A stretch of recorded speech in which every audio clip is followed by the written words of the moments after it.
Underdog இந்த வார்த்தையை கேள்விப்பட்டிருக்கீங்களா? நான் ஒரு குட்டி கதை சொல்றேன். நான் 10th ஸ்டாண்டர்ட் படிக்கிற வரையும் ரொம்பவே பிலோ ஆவரேஜ் ஸ்டூடெண்ட் தான்.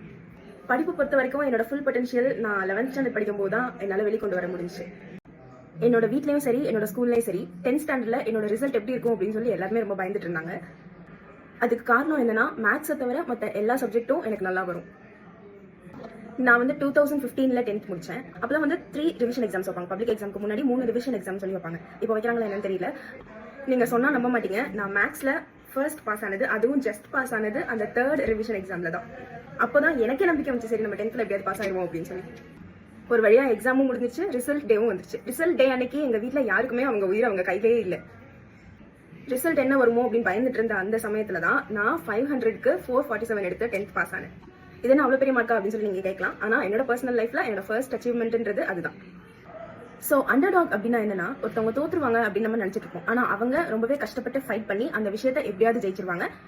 என்னோட ஃப்ரெண்ட் ஒருத்தர் தன்னைத்தானே அண்டர்டாக்னு கன்சிடர் பண்ணி அவரோட இன்ஸ்டாகிராம் பயோலயே வச்சிருப்பாரு. ஸோ உங்க ஃப்ரெண்ட்ஸும் அவங்கள தன்னைத்தானே அண்டர்டாக்னு கன்சிடர் பண்ணிட்டு இருக்காங்கன்னா இந்த ரீல அவங்களுக்கு ஷேர் பண்ணுங்க.